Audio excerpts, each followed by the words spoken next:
Hello, everyone. Welcome to another horrific review. Right, I just looking randomly for something fun to watch, and I've seen this loads of times. To be honest, I've never watched it, never played the game. So I thought tonight, you know what? Why not? Stuff it. Let's do it. So here we are. We're looking at Bloodrayne. This is one of the earliest, like taking a video game, putting it in a movie, and it bloody shows. I didn't hate it, right? It's switch your brain off, have a bit of a laugh. It's cheesy as hell. God, it's really showing. This one's really showing its age. When was it made? It was 2003 or something. 2005. God, right, 2005. So this is one of like the early 2000s, like CGI tastic, like seriously bad editing. The jump cuts in this are ridiculous. Um, yeah. However, there's still a bit of a charm to it. There's some let's just say yeah, there's some well-known actors. There's some meatloafs in this. With Ben Kingsley, he plays like the big bad. Um, they could have easily swapped him with Charles. Like if Charles Dance had been the big badness, I would not have been surprised. But Ben Kingsley does decent enough job. Kristanna Loken, she's the one that plays Rain. She's also the one that was in Terminator 3, played the T-50 gazillion one, you know, the shooty zappy arms and stuff. Michelle Rodriguez, she's been in loads of stuff. Michael Madsen.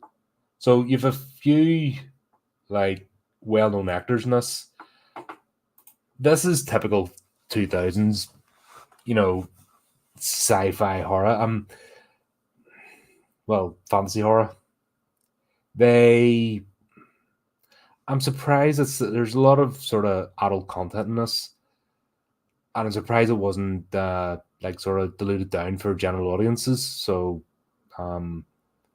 was this released in cinema? It was 25 million it cost to make this. Only made 3.7 at the box office. Yeah, so this didn't do too well. But I think the reason is that this should have definitely been in the 18. Loads of nudity in it. Lots of sexual references and all that stuff. So it's not one to take kids, you know.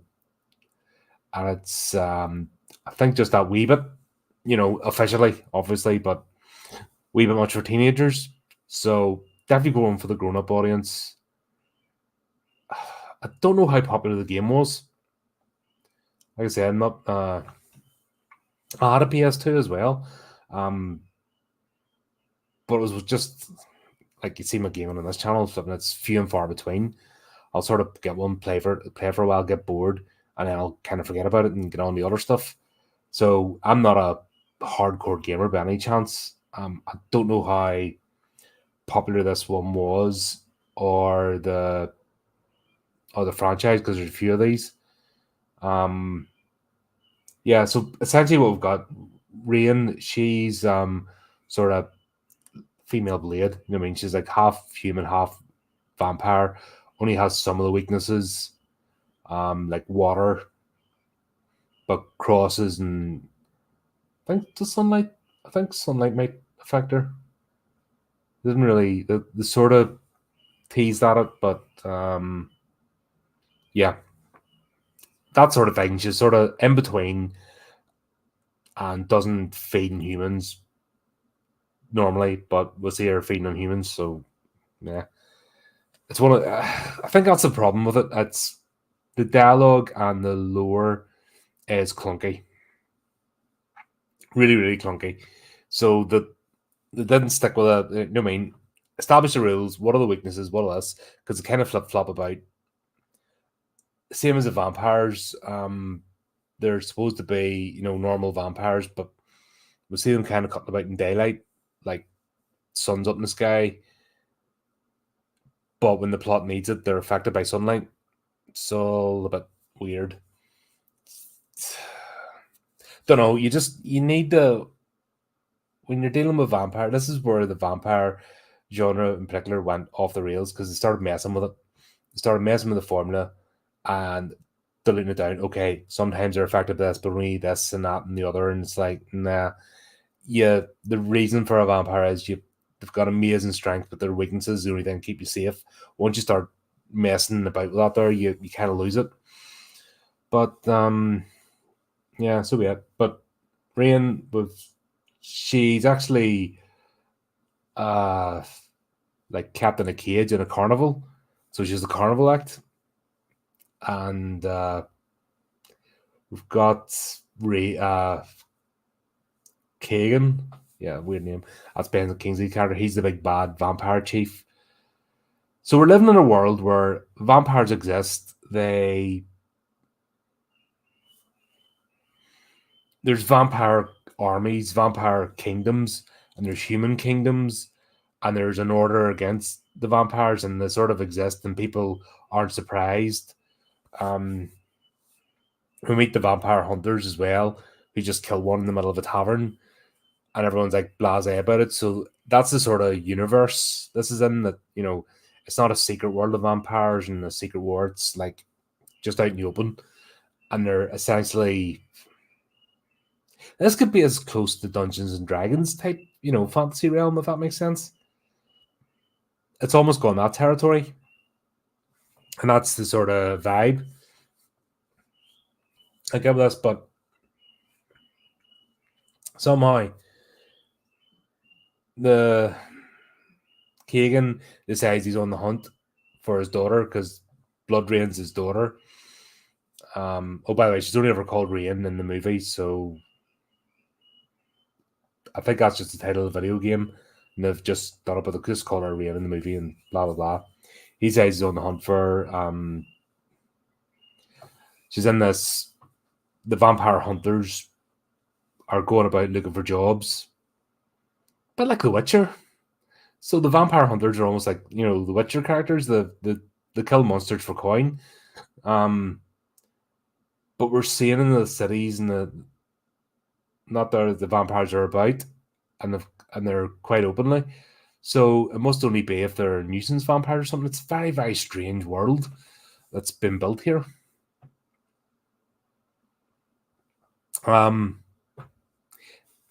It is like watching cutscenes in a PS2 game. The dialogue, the acting, the action scenes. It's like watching a game. It's very, very strange.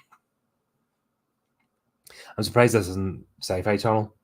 Like, I was waiting for the Sci-Fi Channel logo to appear, if I'm honest. Yeah, Bloodrayne Rain escapes from her captivity, and then she bumps into God, who do you call him?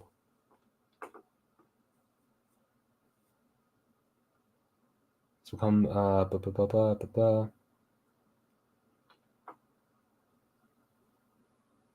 yeah, she meets a family. Yeah, vampires are just attacking them. She saves them. She goes to a monastery, and then because she has a vision, she steals this eye, which turns out to be there's relics of like one of the oldest, most powerful vampires, and if they're brought together, the give magical powers to the wearer. She goes to the monastery, stays there the night, and then goes to next the eye. Then the capture, don't let her leave, and then explain everything. She wants to kill her father, so she gets memories. She didn't know her father, but then she gets memories of him. When the plot dictates. Yeah, God, the script in this. You could have you can forgive because of the time, everyone's not an athlete. So what's the thing now in action movies is like everyone spends 6 months trained in martial arts or something before they do. Back then, they didn't. You know what I mean? They just, if they were reasonably athletic, they were put in the action scenes, but the training was minimal. I mean, it's a completely different ball game now. You can forgive that. The costumes and the settings actually very nice. There's a bit of dodgy CGI with like big castles and stuff, but it's actually not horrible. The one scene in the monastery with the blades is awful. That's the worst scene. But you can even forgive that if they had a decent script. And this is the thing that lets this movie down. the dialogue and the plot is so paper thin. Like I said, it's just like watching cutscenes in the game. In fact, I probably suspect the game is put together better. Yeah, that's where you can't really invest in this movie. It looks nice.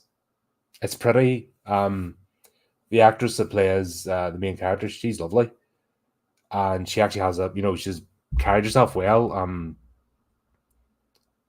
But it just the plot ruins it because it's all over the place. The motivations, and one minute they're all mistrusting of each other, then they're all best friends. What'd you call her? Michelle Rodriguez's character. She was a waste of a character in this. Catherine. She's the daughter of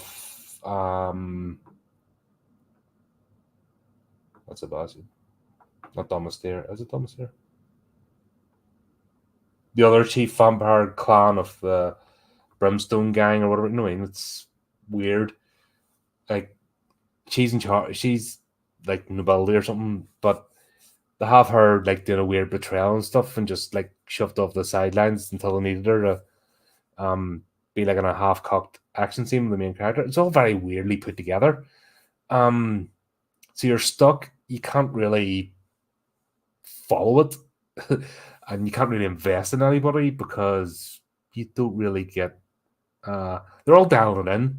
If that makes sense, they're all down on these performances. They're just there for a paycheck. That's the impression you're getting. And we know these actors have been good. They've been in good movies. They've played good roles. Michael Madsen, when he played what's his face out of Kill Bill, brilliant. Bill's brother. We've seen him in other roles. Ben Kingsley, he's done brilliant roles, but in this he's like a wooden plank. So it's definitely the dialogue, it's definitely the script, and it's definitely the plot that lets us down. And they're the things that don't cost the money. That's where the imagination comes in. They've done well with the locations, that it looks good. So you can forgive the odd bits of dodgy CGI, because actually the sets pieces and the costumes and the world looks great, but it's no benefit because the dialogue's just atrocious. Bit of a shame, honestly, because I would say this could do with a remake, but it doesn't need a remake for another 10 years or so. Not in current climate. You need to release crap writers and the people that create in current day guff. This is one that could definitely benefit from a remake. I like the fact that they kept the adult themes in it. You're watching an adult movie, a grown-up movie, a horror, because they keep that in it. The horror of vampires using humans as food and for pleasure, and actually are sadistic in their pursuits. So it's not just a necessity; they're reveling what they are. But that's all wasted when you've got terrible dialogue and acting that you don't get invested in anything. Yeah, I'm trying to explain the plot, but the plot makes no sense. It's just everyone moves that it is like levels in a video games. Everyone just moved to get to the big bad. We've then got I can't remember what's his face, Bloodstone bloke. Gets somebody set. Chief henchman Domestier goes after him. He gets taken care of like that really easily for somebody so powerful. And then the Brimstone Fortress has been there for ages, gets betrayed, so they get taken care of. It only leaves the three of them. Then they all end up in the castle, weirdly convoluted way. And then you've got your generic ritual being performed, which doesn't work. And then you've got the big fight at the end. Then you've got Bloodrayne killing Kagan. And then you've got everyone else dead. And then you finish up with her sitting on the throne, like Conan style. And that's it. God, this is a hard one. This is genuinely a hard movie to talk about because there's nothing. It's flashy lights and bit of dancing. You know, that's the best way to describe the fights, because the fight choreography in this is horrendous. Has to be the worst fight choreography I've seen in any movie, and I've watched some cheesy stuff. That's another, but like, you know, and you could have forgiven that if you'd concentrated more on the plot. So if you knew the characters weren't up to the fighting, like the character herself, Rain, she is so awkward looking when she fights. The only good fight was the underwater scene with her and Katarine, because they're not standing fighting, because they had a dueling scene that looked awful, but the actual underwater scene where they're fighting, that worked really well, because I don't think they were using different physicality against each other, so that kind of worked. But all of it was just it was actually quite difficult. You know, you're just watching, going, ugh. That we'll get into. So there you go. That was that. I think it's going to be one of my shortest reviews, because I can't really think what else to say about this. Could have been great. They had potential there. They had enough money thrown at it. They had enough reasonable, decent actors to pull it off. Definitely had the costume and the look of the thing down, but everything else about it fell apart. And I think what annoys me about it is the things that fell apart weren't budgetary requirements. That was imagination. You know, you can give someone $1 million to write a script and they're still terrible. Give me $1 million and I'll write you a crap script. I don't claim to be good. It's not about paying the money. It's about the talent of the person. So if they had a decent script for a start and a decent storyline, everything else could have, sort of fell in. I think it actually would have improved, because I think if people, because you can sort of tell these characters are kind of, the actors are kind of confused as well what they're meant to be doing, sort of going scene by scene. There's an awkwardness to this, and I actually think it's a lot to do with the script and the dialogue, because it's like almost, like I said, cut scenes from a video game, and they're just going, and you can tell that there's no relevance from one scene to the next. Oh well, there you go. Yeah, that's it. I think I'm not even going to last 20 minutes talking about this. I'm just going to go over the same ground. There you go. Yeah, I'll cut this one short. Why not? So that was Bloodrayne. Wasn't impressed, a bit disappointed. They had the potential there. They didn't make use of it. Could have easily been tidied up without worrying about budget. You know what I mean? Just having the imagination there. I don't know what the storyline of the game is, but they don't usually worry about them anyway. They just take the character. So, yeah, there it is. Okay, let me know if you've watched this. What you think? It's an oldie. I was going to say an oldie but a goodie, but it's not. It's an oldie but a baddie. There's 2 more of these apparently they made. I was looking up there. I was going to look up the game, if it's been transposed over to online from console. I don't know if it's even worth doing, but sure, let me know what you think anyway. And as usual, keep up to date with the channel, do the type of clicky things. Until next time, keep it creepy, keep it horrific.